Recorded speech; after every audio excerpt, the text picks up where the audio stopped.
APBD sudah disepakati dan kami berterima kasih sekali kepada seluruh jajaran dan apresiasi kepada Ketua DPRD, para ketua fraksi, ketua Banggar yang sudah mempermudah proses ini. Secara khusus saya ingin tegaskan bahwa sikap dari Pak Prasetyo itu merupakan contoh. Jadi hari Senin saya komunikasi dengan beliau ketika muncul rame-rame kasus kolam Mega. Lalu langsung beliau bilang, wes mas, ini disetip aja, udah disetip aja ini. Ini saya juga nggak tahu munculnya dari mana. Ternyata akhirnya kita kemudian hari tahu dari mana. Tapi sikap Pak Prasetyo begitu saya kontak, saya bicara dengan beliau hari Senin siang dan beliau udah dihapus saja. Dan kelihatannya seperti ada orang yang udah punya ikan perlu kolam, tiap tahun muncul. Kita gesek udah bereskan itu. Yang kedua untuk PAUD. Ini adalah hibah pertama kali untuk pendidik di PAUD. Dan ini soal keberpihakan. Pendidik PAUD adalah pendidik yang selama ini seringkali paling sedikit dapat perhatian.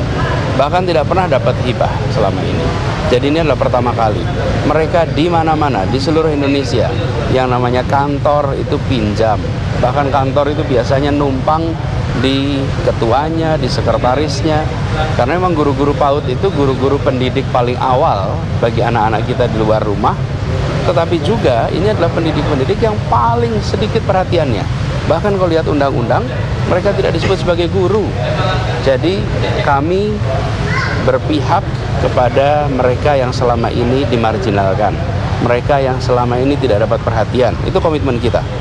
Dan sekarang kita tunjukkan dengan memberikan kepada guru-guru PAUD. Dan jumlahnya 500.000 per guru.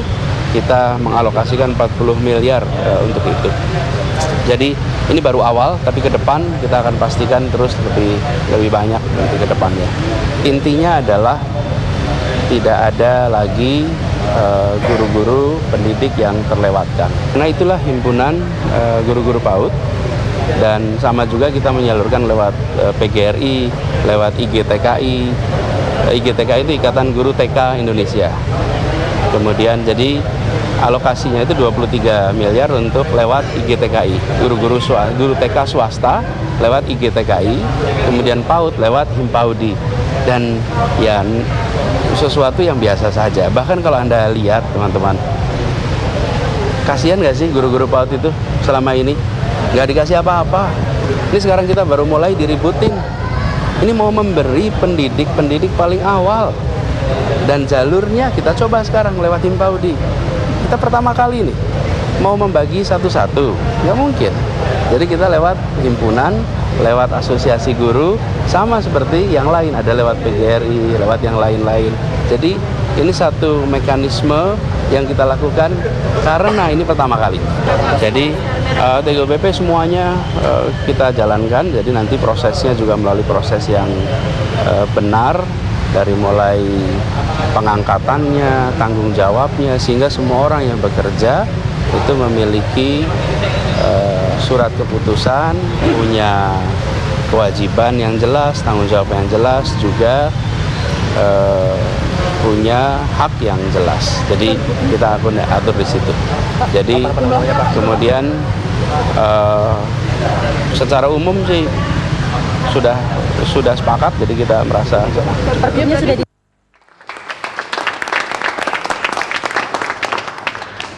pemirsa, kita lanjutkan diskusi kita, dan kita sudah saksikan barusan cuplikan dari serunya rapat DPRD itu. Walaupun yang mewakili cuma 2 orang, tapi kalau dibiarin bisa sampai pagi 2 orang gitu. Ternyata benar, rancangan anggaran belanja itu bukan sekedar angka-angka, tetapi itu adalah ekspresi dari nilai-nilai dan aspirasi kita kata Joseph Jack Low, Menteri Keuangan Amerika ke-76.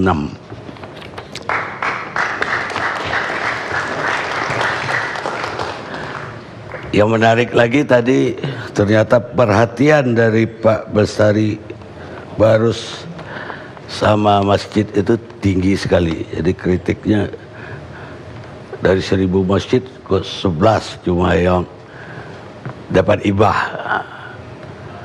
Ya nggak salah, beliau ini Barus itu di Sumatera itu tempat pertama agama Islam masuk, jadi wajar. Coba mau tanya Pak, waktu zaman Ahok atau Basuki berapa yang dapat?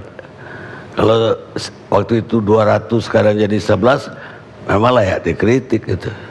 Baik Pak Karni, untuk dana yang disebut Pak Bestari adalah dalam kategori bantuan sosial, bukan hibah ya, masjid dan lain-lain. Sekali lagi saya ingin klarifikasi, itu dimasukkan di input pada era bulan Januari, Februari, Maret, April melalui skema mekanisme yang disebut dengan e-bansot dan e-hibah. Jadi orang bisa upload melalui jalur online, kemudian di proposalnya itu disetujui masuk dalam KUA PPAS. Yang menentukan jumlah itu bukan gubernur, itu sudah barang jadi. Kalau Pak Bestari kegelisahannya kok jumlah itu, mari kita sama-sama rubah peraturan gubernurnya ketika Pak Anies dalam waktu dekat ini. Begini, supaya clear, tadi kita ditonton 50 juta orang lebih. Tim sinkronisasi berapa kali hadir coba di ALC ini? Tim sinkronisasi itu 6 bulan sebelum dilantik itu sudah bekerja loh. Jadi saya kira atau mungkin tim sinkronisasi ini malah nggak bisa mensinkronkan sebetulnya gitu. Perlu diganti nih orang-orang yang kemarin itu kemudian menjadi tim-tim inti itu, ganti sajalah dengan mantan-mantan kepala dinas. Ya, lebih berpengalaman. Saya kira gitu, Bung Sarif. Pertanyaan saya belum terjawab oleh Pak Sarif. Berapa? Kalau tadi dikatakan, ya itu kesana aja Bang Karni. Mungkin lebih berapa? Yang jelas lebih besar. Masjid. Kalau untuk masjid. Soal masjid sama dengan Pak Bestari. Kalau itu kan ada ruang dan waktunya pada saat memasukkan anggaran itu. Jadi ketika KUA PPS itu udah nggak bisa lagi. Untuk 2019 udah terkunci ya, gitu. Belum. Sudah terkunci, nggak bisa. Karena pada saat sinkronisasi itu dibuka kembali si izin Kementerian Dalam Negeri kalau nggak salah saya itu. Nggak boleh, Ya kan? tidak bicara angka di sinkronisasi, nggak bicara. Program. Iya, kan disebut masjid. Ya Kalau kan, masalah angka kita bisa lakukan di KUA PPAS dan di RAPBD kemarin.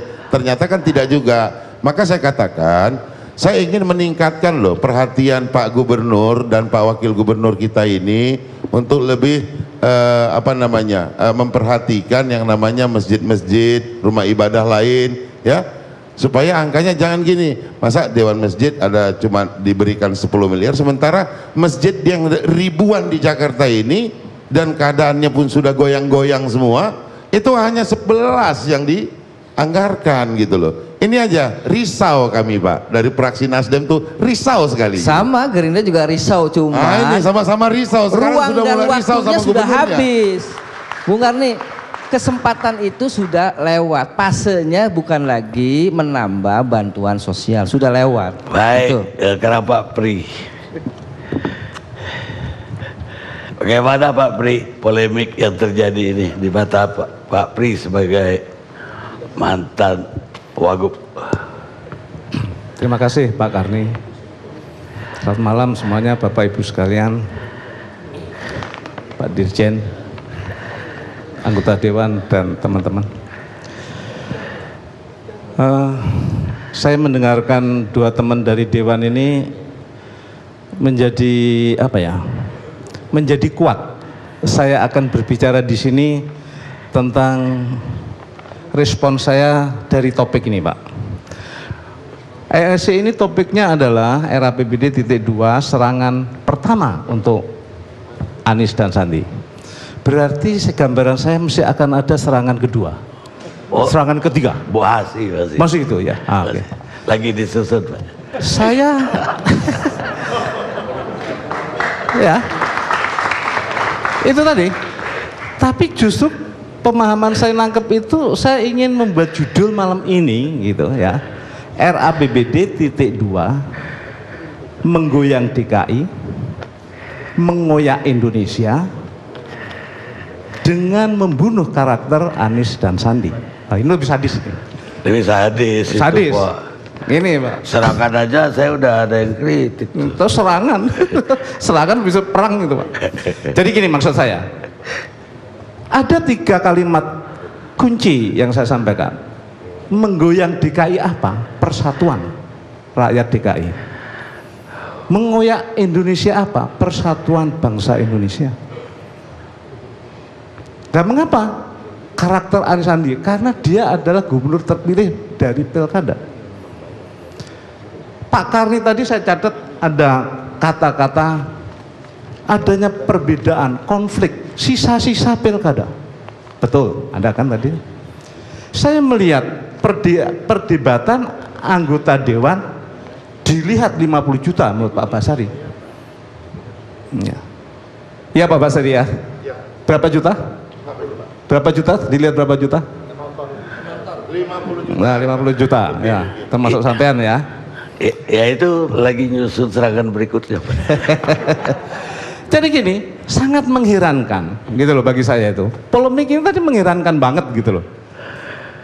Pak Dirjen mesti tahu, yang disebut pemerintahan daerah itu adalah eksekutif dan legislatif. Masing-masing mempunyai tugas, wewenang dan tanggung jawab. Ya kan? Eksekutif itu adalah merancang program untuk diajukan ke DPRD untuk dibahas. Dan DPRD ini dengan eksekutif membahas bersama untuk menyetujui. Nah kalau barang diomongin itu tadi sampai masuk ILC didengar 50 juta, kok menyedihkan menurut saya. Gitu loh. Menyedihkan gitu loh. Ya. Ini menunjukkan adanya perpecahan. Yang menurut saya ini ada sesuatu ya penyebabnya. Maka izinkan Pak Karni, malam ini saya akan 3 bab. Bab pertama saya akan seputar APBD. Yang kedua saya akan menyampaikan mengapa serangan itu terjadi dan siapa sih. Berbagai pertanyaan yang saya pikirkan dalam hati itu. Yang nomor 2 ini, mohon maaf ya, nanti akan saya buat suatu kalimat singkat. Kalau tadi seputar APBD, yang kedua itu seputar amandemen Undang-Undang Dasar 45. Dan yang ketiga rekomendasi. Yang pertama, saya sebenarnya udah menyiapkan, tapi melihat polemik ini sebenarnya menjadi saya ingin ikut campur gitu loh ya. TUGUPP, Tim Gubernur untuk Percepatan Pembangunan. Itu dari waktu-waktu mesti berubah. Karena apa? Karena perubahan lingkungan strategis, lingkungan Jakarta juga berubah, gitu loh. Jadi nggak ada masalah, menurut saya. Dan itu mestinya itu sah, ada undang-undangnya, ada kepresnya, sah.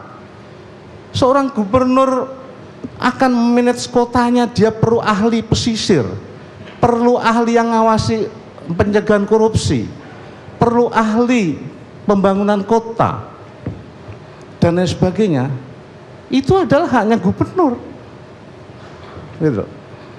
Cuma itu tadi mesti dibiarkan bersama.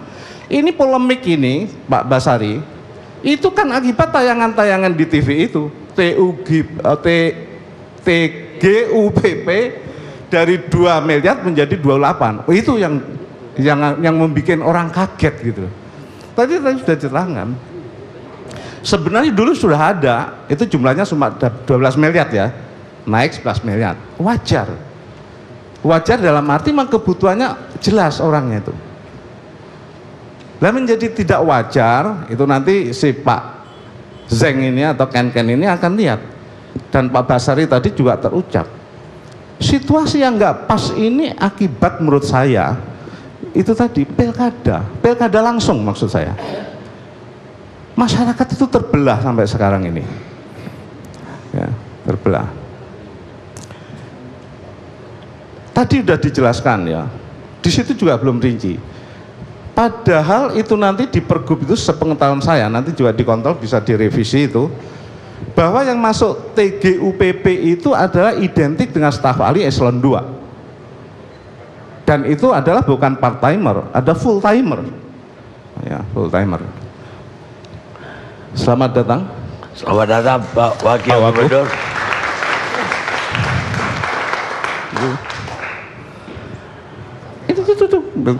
Itu tulisannya. Pak Dirjen sebentar itu. Oke. Mohon maaf Pak Wagub, saya lanjutkan. Jadi Pak Karni, kaitan APBD itu sebenarnya susah-susah gampang, sebenarnya gampang saja gitu. Wong DPR itu wakilnya rakyat kok. Gubernur itu ngopeni rakyat. Jelas tugasnya. Nah kalau seperti Pak Basari tadi, rembukan masalah BUMD nggak dapat, ya ngomong baik-baik. Pak Gubernur atau tim anggaran DKI, eksekutif, lu ngerti nggak kalau terjadi gini-gini itu perlu ini? Iya, nah, kalau gitu bikin cadangan dong untuk mengatasi. Plotting, ada uang cadangan, gampang gitu loh. Ya. Jadi sebenarnya dirembuk saja. Terus kaitannya masjid dan sebagainya itu barang-barang kecil sebenarnya, gitu loh, menurut saya ya. Nah, kaitannya Bapak Dirjen itu RPJMD Pak. Saya ingat benar polemik pada waktu dulu habis pilkada itu tentang APBD 2018 ini. Ibu Siti Suhro, saya catat, mengatakan bahwa RAPBD 2018 itu sebenarnya sepenuhnya adalah dari gubernur terpilih. Itu ada. Pak Basiri di TV juga nggak bisa kalau nggak ada cantolannya RKPD, kalau ada yang menjadi persoalan. Ada, itu saya baca itu. Jadi persoalan-persoalan seperti ini sebenarnya juga bisa diatur. Kaitannya RPJMD tadi Pak. RPJMD saat sekarang ini berdasarkan pengalaman saya juga dengan Pak Fauji dan Pak Jokowi ya waktu itu sampai akhir tahun masa jabatan RPJMD juga belum diketok, belum putus. Akhirnya apa? Akhirnya program-program gubernur terpilih yang sudah akan masuk di tahun persatu itu tidak mungkin, ya kan? Tidak mungkin didahului RPJMD. Akhirnya apa? Ada program-program di tahun pertama gubernur terpilih itu menyusul dimasukkan dalam RPJMD. Itu fakta, fakta. Tapi bisa diakali itu sesuai dengan administrasi. Kaitan seputar APBD. Untuk pemirsa 50 juta menurut Pak Basari itu sesungguhnya tidak besar. Tadi saya katakan bahwa eselon 2 itu TKD-nya di DKI itu adalah sekitar 60 juta TKD, tunjangan kinerja daerah. Tapi di TGUPP ini dia hanya sekitar 27 juta, padahal dia juga full timer. Informasinya, tugasnya juga akan diatur jelas. Tapi juga Bapak Ibu sekalian juga jangan kaget, itu full, oh enggak, itu adalah batas maksimal. Nanti akan ada yang disebut dengan Key Performance Index. Dia akan dihukum apabila tidak melaksanakan tugasnya dengan baik. Absen, diperintah gubernur bikin kajian, nggak bikin kajian, itu dipotong. Gitu. Jadi pengendalian sebenarnya kaitannya yang ditayangkan sering di media itu membuat tanpa keterangan, membuat seolah-olah besar. Sesungguhnya juga enggak menurut saya. Enggak.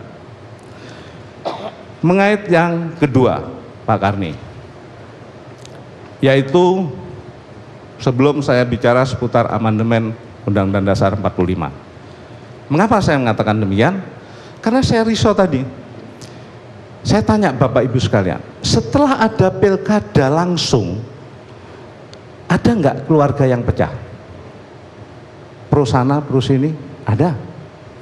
RT ada, alumni ada, WhatsApp grup ada, lembaga eksekutif ada, legislatif apalagi, sampai dengan media pun sampai saat sekarang juga pecah.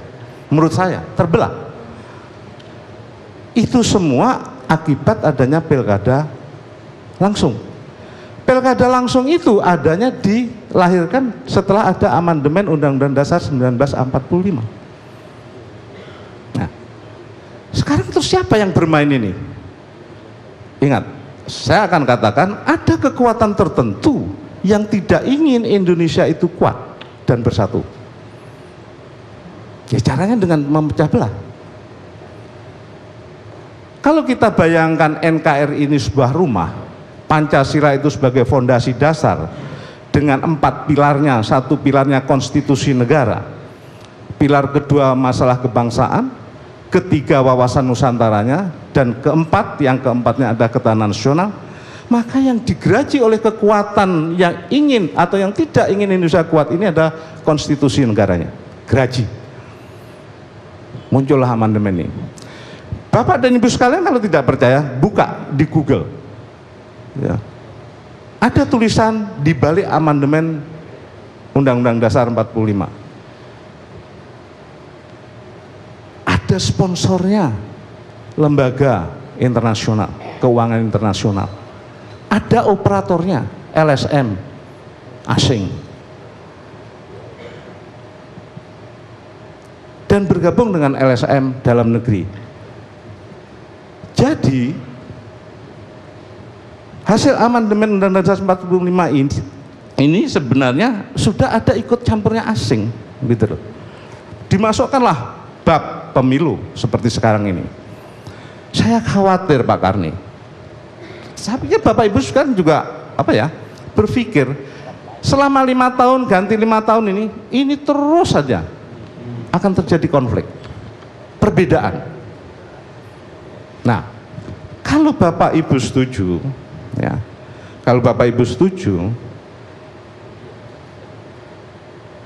ya kalau itu penyebab pecahnya bangsa, pecahnya rakyat, ya, akibat pilkada langsung, apa salahnya, gitu loh, kita menata ulang, ya kan? Maka ada yang disebut dengan gerakan untuk kembali ke Undang-Undang Dasar 45 asli untuk disempurnakan. Pak Karni dan Bapak Ibu sekalian, saya berani mengatakan demikian. Atau ada orang mengatakan, Pak Pri nggak takut dituduh makar? Enggak, saya nggak makar. Makar itu kalau saya berkeinginan untuk melawan dan mengganti pemerintahan yang sah. Saya cuma urun pikiran untuk negara dan bangsa ini, gitu loh. Untuk urun pikiran. Sebab apa? Di MPR sana itu juga ada badan kajian.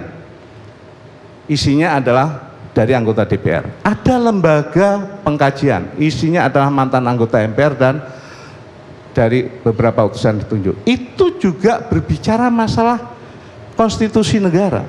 Jadi menurut saya masalah konstitusi negara itu bisa dibicarakan oleh siapa saja, Pak. Gitu loh. Untuk agar negara ini baik. Gitu. Banyak, Pak. Kalau saya selalu menyoroti, kalau sama teman-teman itu, ya, masa kegelisahan ini, juga pada waktu saya sampaikan dengan rombongan waktu itu menghadap Ketua MPR, tanggal 15 Desember 2015. Beliau Ketua MPR juga merasa risau akibat amandemen ini. Benar, Pak? Nah, baik, Pak. Bagaimana gini, terakhir rekomendasi saya. Kaitannya APBD ini pertama, kepada teman-teman anggota Dewan sama Pak Wagub ini nanti, cobalah bekerja sama dengan yang baik. Uang ini dititipkan rakyat untuk pembangunan, ya kan? Masing-masing punya job description yang jelas, gitu. Saya sangat senang dengan apa yang disampaikan Pak Gubernur, Pak Anies. Makin banyak yang menyoroti, makin bagus. Betul. Saya pengalaman dulu. Sekarang ini tadi kan yang menyerang adalah anggota Dewan ini, eksekutifnya kan belum menyerang itu. Tapi kalau zaman dulu perang-perangan, benar, Pak. Tapi saya mengharapkan tidak demikian. Kaitan TGUPP, Pak Wagub, saya sudah baca, ada 7 kali 4, 28, itu para pakar dan ahli, yang memang diperlukan oleh Pak Gubernur, kaitan perkembangan di Jakarta. Tapi ada satu bidang lagi yang disebut bidang percepatan pembangunan. Bidang kelima. Nah, itu mohon dikaji lagi, ya kan? Maksud saya, itu jumlahnya 45 ya. para pakar ini kalau memang full timer ya, dia akan memerlukan pendukung, ya kan? Pendukung. Eselon 3, eselon 4 ya, untuk dia bisa bekerja. Jadi sebaiknya TGUPP ini ada bisa berwujud suatu organisasi yang penuh yang benar-benar bisa membantu gubernur gitu. Ya. Dan untuk Pak Basari tadi dengan Pak Sarif, saya baca sebenarnya TGUPP itu tidak akan dominan mendikte kepada SKPD, enggak, karena dia bertanggung jawabnya adalah kepada gubernur. Dia cuma sama ngomong gubernur. Itu harus dihindari. Pak Wagub, ada pengalaman yang lalu saya mendengar cerita teman-teman dari TGUPP itu ke SKPD itu banyak ya, tak terkontrol, itu malah mempunyai inisiatif lucu gitu loh. Bagaimana dia mempunyai ide untuk efisiensi supaya kelurahan digabung, itu ada. Akhirnya dipanggil itu Pak, itu terjadi benar Pak Karni. Ini staf khususnya masa lalu itu diceramai masalah efisiensi dan konsekuensi kalau kelurahan digabung. Ada lagi TGUPP, hati-hati. Tahun lalu itu ada yang disebut dengan lelang konsolidasi.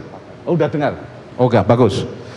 Tapi saya dengar dari teman-teman himpunan pengusaha muda, Pak Sandi manti-manti, lu nggak usah cari proyek di DKI deh. Malu-maluin, betul ya Pak? Tapi sebaiknya untuk dipikir Pak. Sebab saya melihat waktu yang lalu disebut lelang konsolidasi itu gini, kalau ada membangun 10 puskesmas, masing-masing 500 juta, 10 ini dijadikan satu menjadi 5 miliar. Ini yang dapat cuma kapitalis yang duitnya 5 miliar. Kalau dia ngomong untuk mencegah korupsi, ya enggak juga. Wong harga batu bata di sini dan di sini itu tetap kok. Upah ya tetap. Ya. Paling banter adalah biaya lelang bisa disatukan, tapi proyek itu cobalah pengusaha-pengusaha kecil yang di bawah 1 miliar itu diopeni gitu loh. Ya. Jadi Pak Santi nggak usah memberikan hambatan kepada pengusaha-pengusaha kecil teman-temannya. Main-main aja fair. Gitu loh menurut saya, ya. Sebab waktu saya Wagub itu dapat keluhan itu juga Pak Karni. Tapi saya nggak bisa berbuat apa-apa. Selalu kapitalis yang duitnya gede yang maju, gitu loh. Nah ini mumpung teman pengusaha muda yang sukses ini juga berpikir untuk itu teman. Kalau itu diterima, itu saran saya. Yang terakhir saran saya untuk Pak Karni. Saran? Ada, ya. Alangkah baiknya kalau Pak Karni setuju omongan saya tadi, agar Indonesia itu bersatu, gitu. Kaitan konstitusi negara ini itu bisa diagendakan, diacarkan di ASC secara berseri. Di sini para lawyer itu akan berbicara tentang konstitusi negara, gitu. Jadi mirip-mirip BPUPKI zaman dulu. Nah itu kira-kira yang bisa saya sarankan Pak Karni. Semoga bermanfaat. Terima kasih. Bang Karni, karena tadi Pak Prianto banyak menyebut saya mau klarifikasi beberapa hal. Sedikit saja. Pertama, Pak Prianto senior, tidak ada satupun yang menghambat pembahasan APBD. Maka bahkan lebih cepat 1 hari dari yang dijadwalkan. Harusnya hari ini selesai malam sekitar jam 9 kita prediksi. Tetapi ternyata kemarin sudah selesai. Jadi tidak ada hambatan. Kemudian kalau dinamika kemudian diartikan sebagai satu hambatan, maka ini adalah satu hal yang perlu kita luruskan. Dinamika itu biasa. Kalau di Pemprov atau di tingkat eksekutif, kalau Pak Sandi ini batuk, yang lain Bu Tuti ada di sana itu ngikut semua itu. Ya. Kalau di DPRD nggak begitu Pak. Bapak juga tahu kan, saya juga pengen tanya sebetulnya berapa kali Bapak bisa menyelesaikan APBD itu jauh sebelum tanggalnya. Pasti lewat selalu. Disitulah menyatukan pikiran berbagai pihak sangat sulit sekali. Nah justru kami ini, peran kami sebagai anggota legislatif mewakili masyarakat yang menyampaikan aspirasinya kepada kami, tolong suarakan ini. Kalau ke Pak Sandi kan dia satu suara selesai ini Pak. Zaman Bapak juga satu suara gitu. Nah, inilah yang menjadi pemahaman bagi kita, jangan sampai kemudian menjadi hal-hal pemahaman salah. Nah, ketika RPJMD Bapak sebutkan tadi Pak, zaman dahulu lebih ngeri lagi Pak. Jangan-jangan RPJPD nggak ada pun jalan itu barang Pak.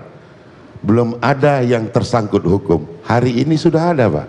Tidak ada di RPJMD, muncul di KRKPD, orangnya masuk bui Pak. Jadi kami nggak akan mengikuti hal-hal seperti itu lagi. Maka strict pada itu. Dan ya harapan kami juga sebagai penutup dari saya, perbedaan itu biasalah. Kan pada waktu pemilihan gubernur kemarin, saya jelas sekali saya pada posisi di mana, dan Pak Prianto sebagai senior juga sangat jelas posisinya di mana dan strict terhadap itu. Sekarang sudah Pak Sandi di sini, kita bersatu, nggak ada masalah. Dinamika jalan saja. Yang penting apa yang kita laksanakan itu menurut saya sudah baik, benar, sesuai dengan konstitusi dan berjalan pada rule dan agendanya. Saya kira itu.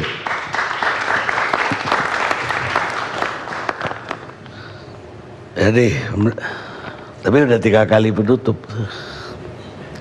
Setiap sesi ditutup. Oh gitu. Pak Roy Salam. Tergantung moderator lah.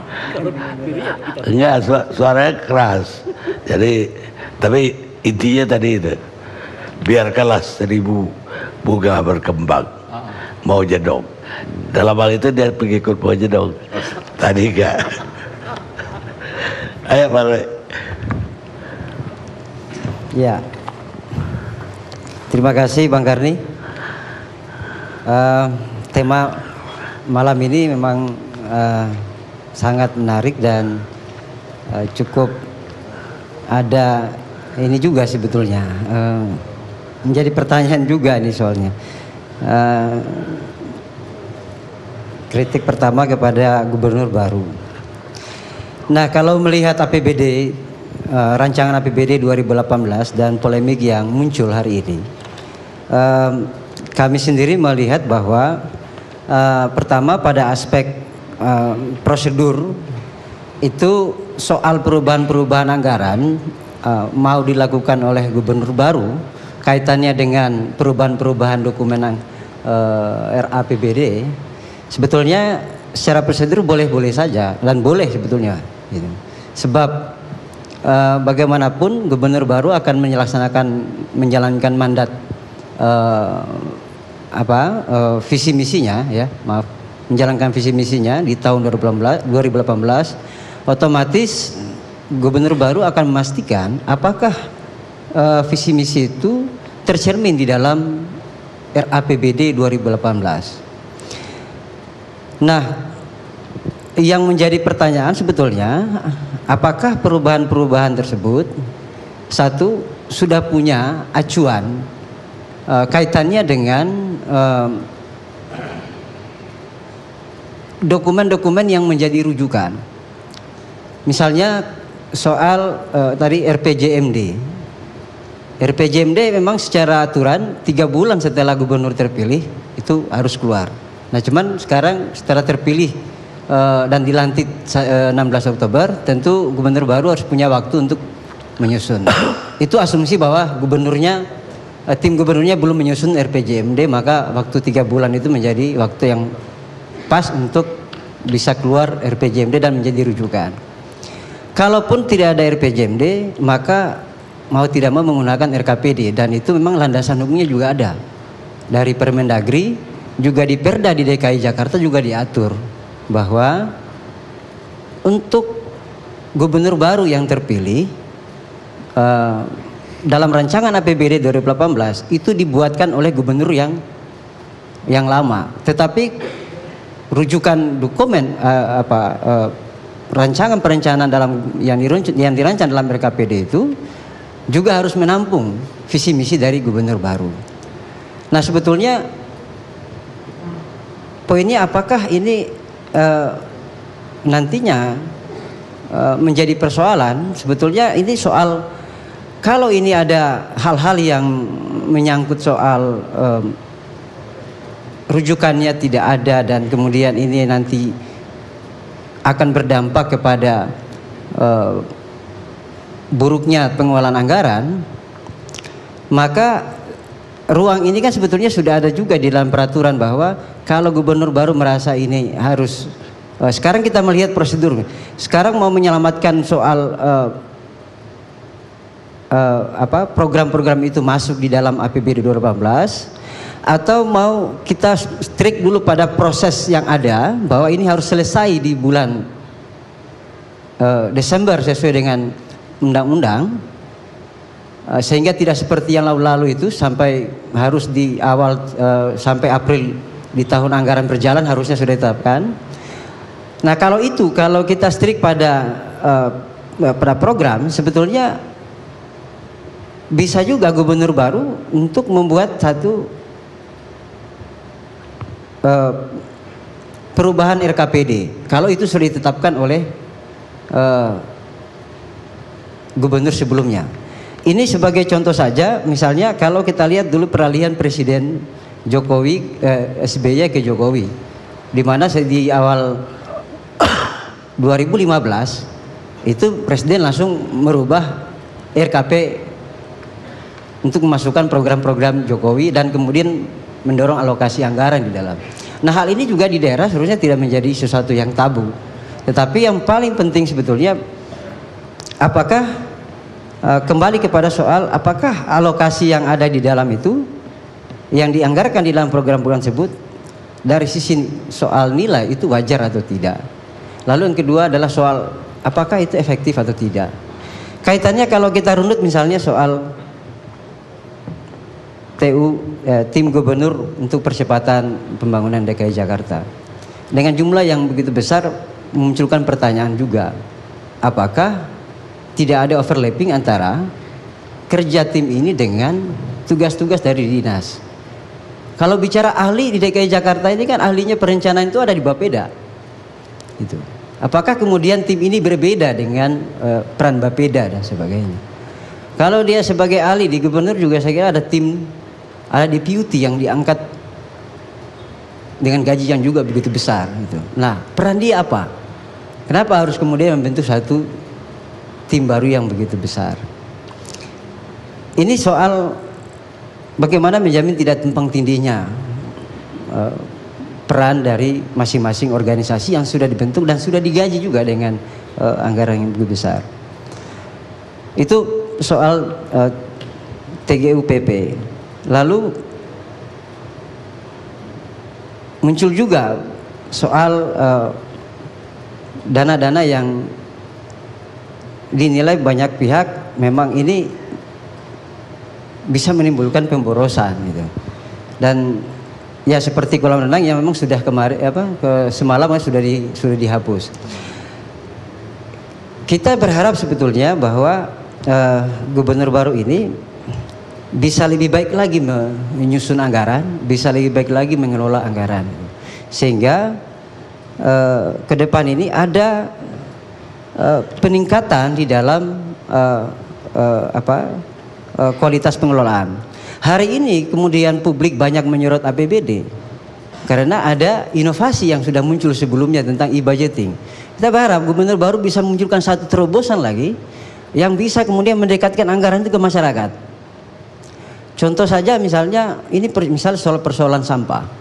Riset kami soal pengolahan sampah DKI Jakarta itu misalnya kaitannya dengan bank sampah. Itu masih kurang dari perhatian pemerintah daerah gitu. Nah, mengapa mereka sendiri tim pengelola bank sampah waktu itu dalam riset kami itu memang kurang terlibat dalam proses penganggaran, sementara mereka butuh anggaran. Nah, mengapa mereka tidak terlibat? Karena memang proses penganggaran di bawah di tingkat bawah atau di tingkat RT RW di kelurahan mereka memang kurang dilibatkan. Nah kita berharap ada proses-proses, ada terobosan baru lagi untuk lebih memperkuat kualitas perencanaan kita sehingga anggaran yang muncul di dalam APBD betul-betul cerminan daripada aspirasi masyarakat. Kemudian saya kira dari sisi alokasi bagaimana mengalokasikan anggaran dengan angka-angka yang wajar. Karena ini penting memang untuk mencegah korupsi dalam pelaksanaan anggaran, maka memang perencanaannya harus punya basic hitungan. Apa ada yang tidak wajar yang Anda nilai tidak wajar, yang Anda nilai boros di luar TGUPP tadi? Ini kaitannya dengan anggaran kunker sebetulnya, kunjungan kerja DPRD. Kami nilai itu terlalu besar. Apalagi ada alokasi anggaran kunjungan kerja ke luar negeri. Kritik kami kepada soal anggaran DPRD DKI sebetulnya adalah bagaimana anggaran DPRD ini justru harusnya dialokasikan untuk memperkuat kualitas representasi dia. Lebih banyak bisa berkomunikasi dengan konstituen, dan tidak kalah penting bagaimana anggaran itu untuk memperkuat akuntabilitas DPRD-nya gitu. Jadi bukan untuk anggaran buat kolam gitu. Bukan untuk anggaran jalan-jalan yang keluar. Jadi Anda melihat ini DPRD ini anggarannya lebih banyak untuk jalan-jalan. Seperti itu kesannya, Pak. Tapi usulannya Pak Bestari. Ya, kita rehat dulu Pak Bestari.